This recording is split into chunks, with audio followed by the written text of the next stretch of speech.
It was market day in the little old town. People were busy working and shopping and talking. Jill and Jack were excited because Uncle Ivan was coming to visit. Uncle Ivan was an inventor. Every so often he would make a trip into town to show off his latest invention. He had invented a machine for washing clothes.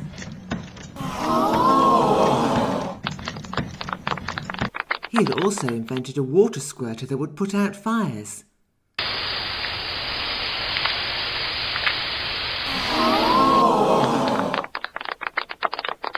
And it could also clean upstairs windows. Uncle Ivan's best invention was a machine that could fly through the air. Perhaps he might bring his flying machine today. Secretly, the children hoped that Uncle Ivan would give them a ride in it one day. Uncle Ivan loved birds, and he seemed to understand them. Often he could be seen chatting with them.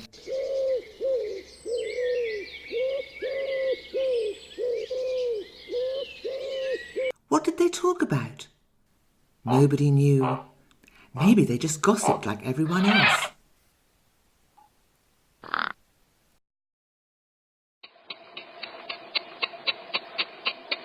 There he is, cried Jack, and everyone looked up.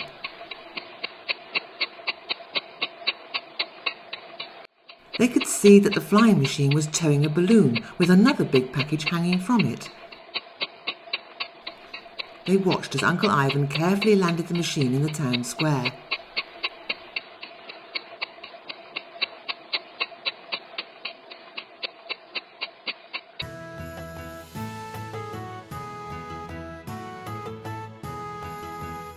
Was this package another new invention he had brought with him? Everyone was fascinated to see what it was.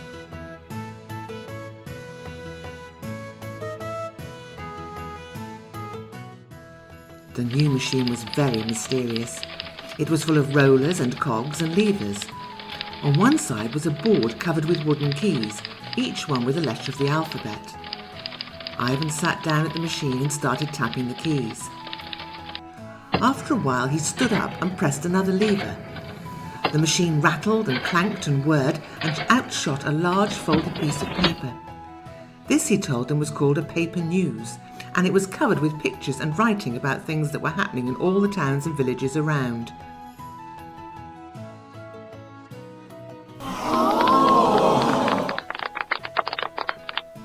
Ivan pulled another lever, and more paper newses shot out of the machine. There was one for everybody.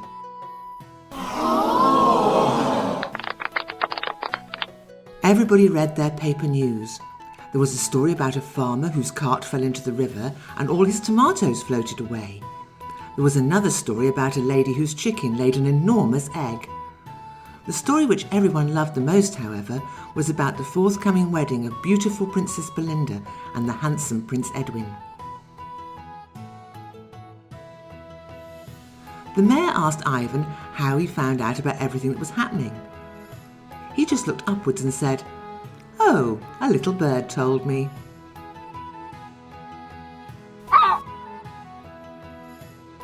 Uncle Ivan left everybody reading their paper news.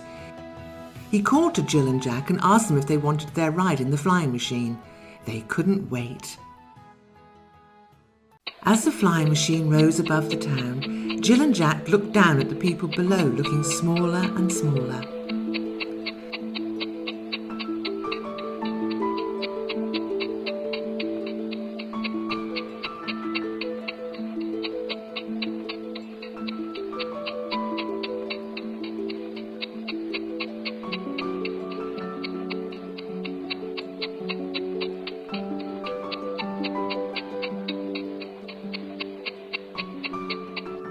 Jill asked her uncle if it was hard to drive the machine.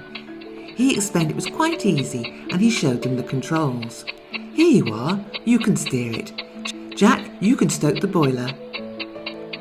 Jill asked if they could go and see the castle where Princess Belinda lived. "Of course, go straight ahead."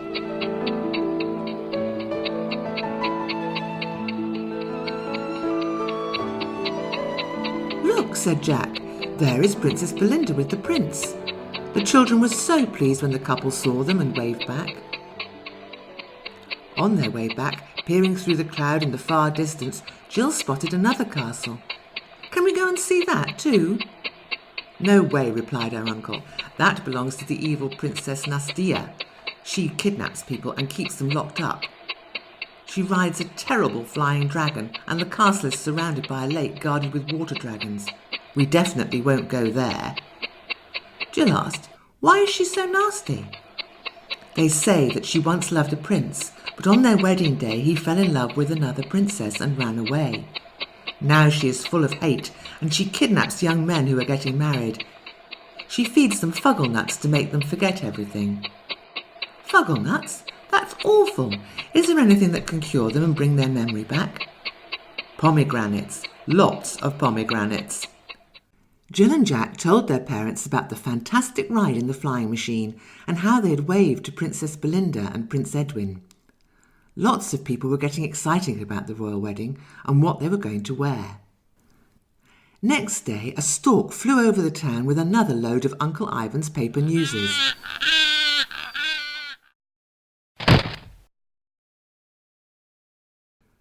This time everyone was shocked. There was a terrible story about how a huge dragon had swooped down on Prince Edwin and dragged him off. The evil Princess Nastia had taken him and locked him up in her castle. It was just as Uncle Ivan had told them. "Poor Prince Edwin," said Jill. "I expect she has fed him fuggle nuts and now he has forgotten about Princess Belinda and everything else. I wish we could rescue him." As Jack reminded her about the lake and the dragons, they both had exactly the same thought. With a flying machine like Uncle Ivan's, you could fly over the lake and rescue the prince. "Let's go and see if Uncle Ivan will take us there." "Mum," said Jack, "Uncle Ivan said we could go to his house sometime and have a look at all of his inventions. Could we go tomorrow?" Their mother said she couldn't see why not, as long as they promised to be home for supper. In the morning, as soon as they had finished breakfast, Jill and Jack set off across the river and along the road to where Uncle Ivan had his house and his workshop. They were so excited. As they approached Uncle Ivan's house, they could see some soldiers with horses outside the gate. Inside the yard was a woman dressed in blue. When she turned round, they realised it was Princess Belinda.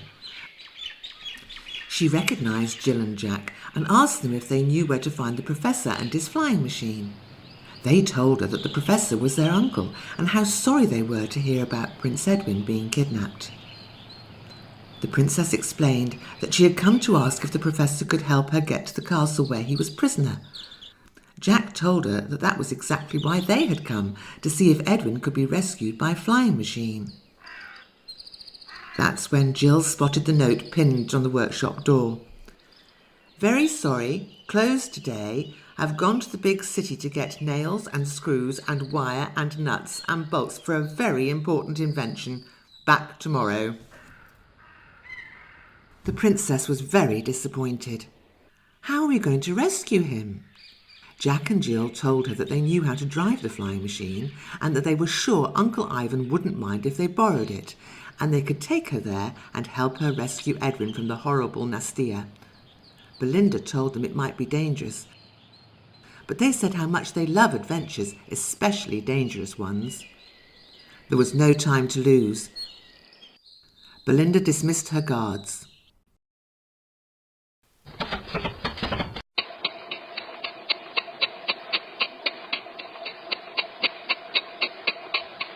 They pulled back the covers, fired up the engine and set off for the dark castle.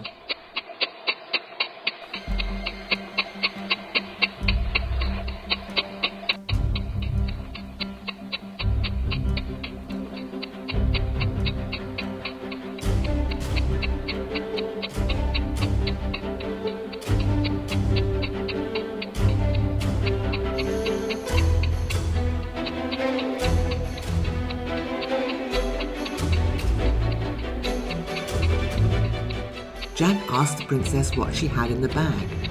Pomegranates, of course, lots of pomegranates.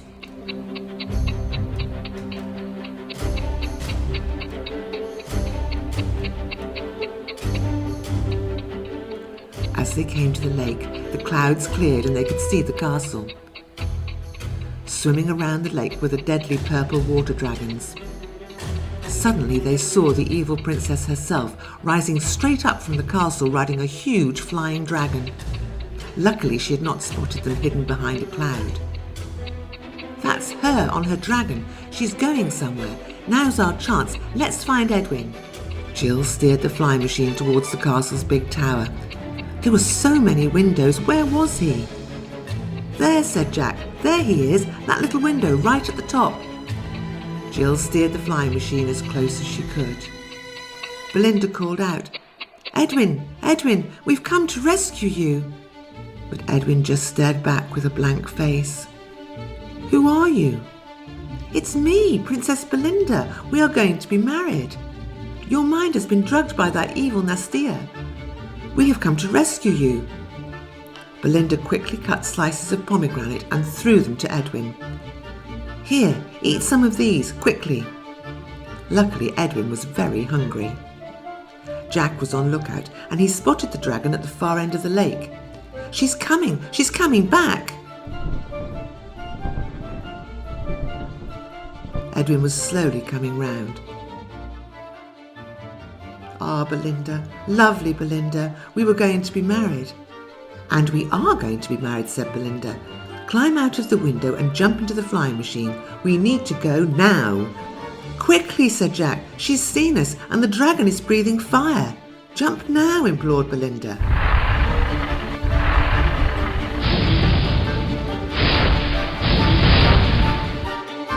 Edwin seemed frozen. But it's a long way down and there are dragons and I'm only in my underclothes. Look out!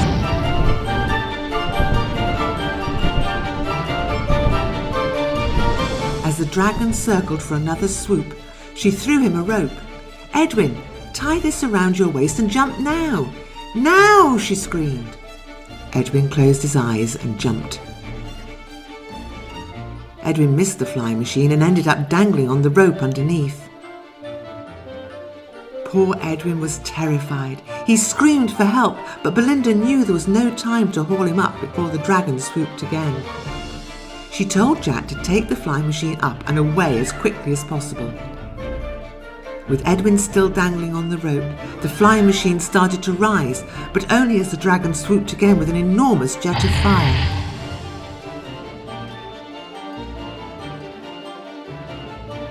We're sinking, cried Jack. We're sinking. I can't do anything. Jill kept her head and managed to steer the flying machine onto one of the spikes on the castle roof.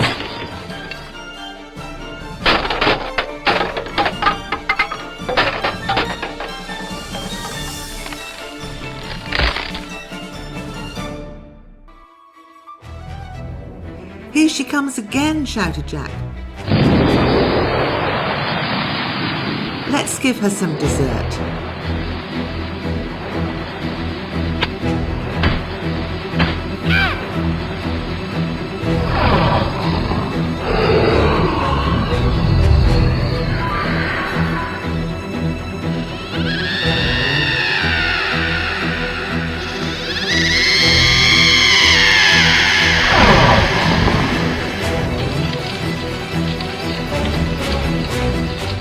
Things looked bad. What could they do now?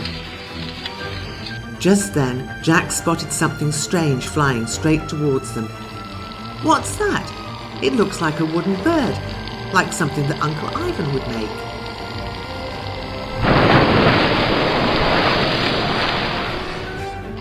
It is Uncle Ivan, Jack shouted. He's made a flying squirter. They watched as Uncle Ivan turned his squirter bird round and dived down to put out the water dragons that were burning Edwin's feet.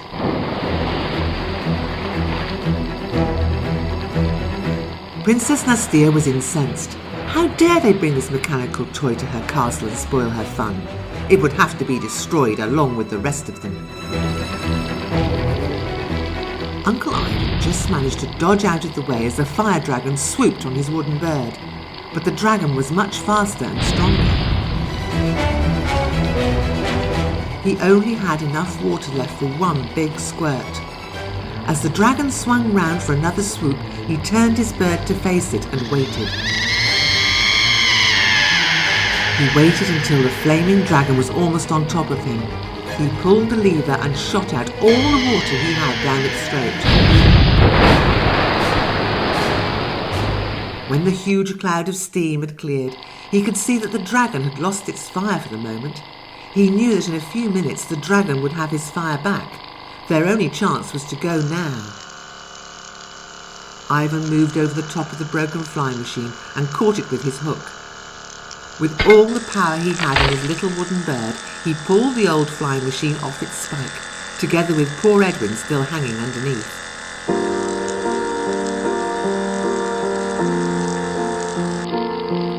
At last they were away. Jill and Jack hung on as they were towed through the air.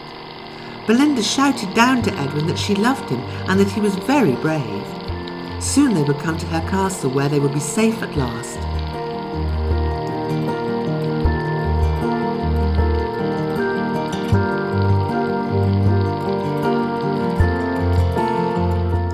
At last the two lovers were reunited.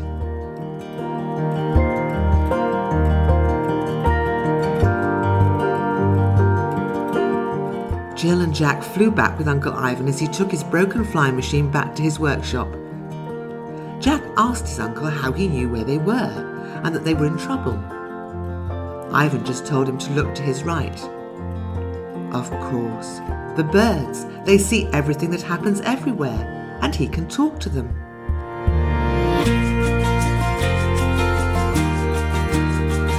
Jill and Jack said they couldn't wait to tell everyone how they had helped Edwin escape from the evil princess.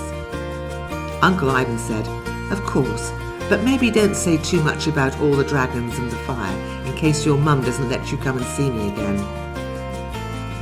Home at last, they told their mum they'd helped rescue Prince Edwin from a castle. She said, "Well, that's very nice," but it was time for supper.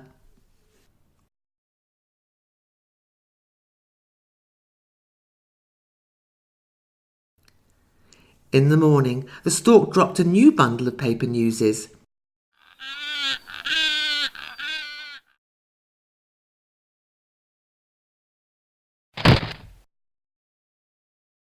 It said how brave Edwin had been to escape from the castle. Well, it is princes that are supposed to be brave, isn't it? Not princesses or children. It was time for the wedding. People were happy for the prince and princess, and they were also happy for a chance to wear their finest clothes, especially their new hats.